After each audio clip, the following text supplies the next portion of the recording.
Principal, monsieur le député de Chambly. Même réponse, Monsieur le Président, que lors du dossier des garderies. Encore hier, la présidente du Conseil du Trésor, comme vient de le dire mon collègue, s'en est pris au vérificateur général du Québec. Au lieu de s'en prendre au vérificateur général, est-ce que la ministre n'aurait pas dû regarder dans sa propre cour, dans son propre cabinet, du côté de son chef de cabinet de 2007 à 2009, Jean-Sébastien Marino? Monsieur Marino, dont le journal La Presse disait en décembre 2010 qu'il intervenait lourdement dans les dossiers de subventions pour les terrains synthétiques. Est-ce que la ministre peut aujourd'hui donner l'assurance à cette Chambre que M. Marino n'est intervenu ni de près ni de loin dans le choix des projets de soutien des infrastructures sportives, notamment quant aux terrains de soccer synthétiques? Madame la présidente du Conseil du Trésor.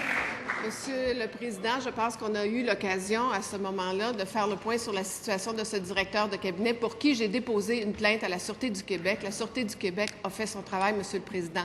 En ce qui a trait à la gestion des dossiers, je peux assurer cette Chambre qu'il y avait un attaché politique spécifiquement pour ce programme de fonds d'infrastructure et que, dans ce sens-là, M. Marino, à ma connaissance, ne m'a jamais parlé de terrain de soccer synthétique. Je n'ai eu en aucune occasion écho, demande ou quoi qu'autre aspect lié à des terrains de soccer synthétique, Monsieur le Président. Ça, je le dis devant vous et je le dis en toute honnêteté.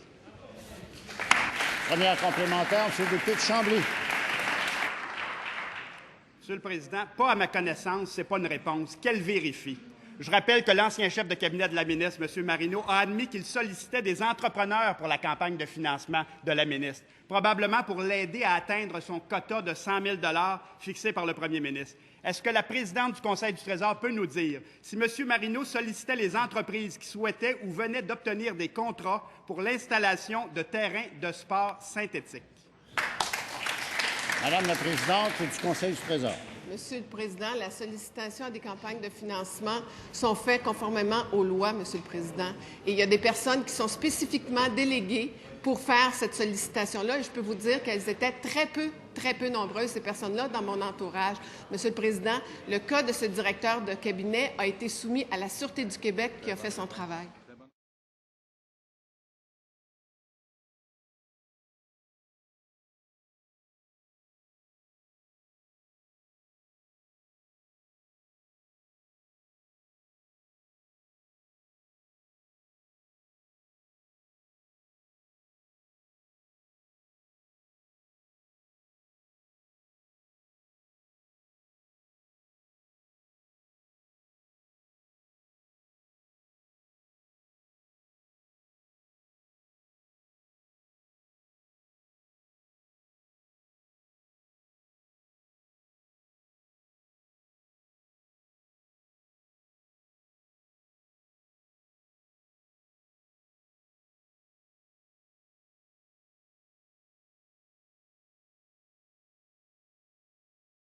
Principal, monsieur le député de Chambly. Non, mais Monsieur le Président, est-ce que la ministre croit un seul instant que parce qu'il y a un projet dans notre comté, on va se taire, même si le programme est géré tout croche? Il semble que, franchement, Monsieur le Président, dans ses réponses tantôt, la présidente du Conseil du Trésor semblait dire que son ex-chef de cabinet de 2007 à 2009, Jean-Sébastien Marino, congédié depuis et sous enquête criminelle de la SQ, ne faisait pas de financement politique.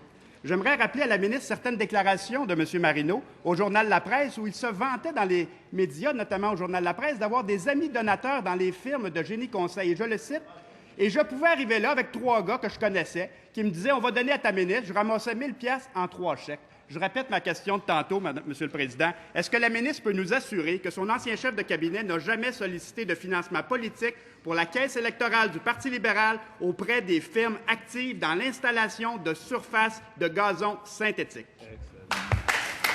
Madame la présidente du Conseil du Trésor. Monsieur le Président, ce que j'ai déjà affirmé ici, que je vais répéter, aussitôt que j'ai eu connaissance qu'un comportement de ce directeur de cabinet pouvait porter à susciter des doutes quant à sa loyauté ou au respect des règles, Monsieur le Président, la première chose que j'ai faite aussitôt, ça a été de le congédier, premièrement, et deuxièmement, de remettre le dossier à la Sûreté du Québec. Première complémentaire, monsieur le député de Chambly.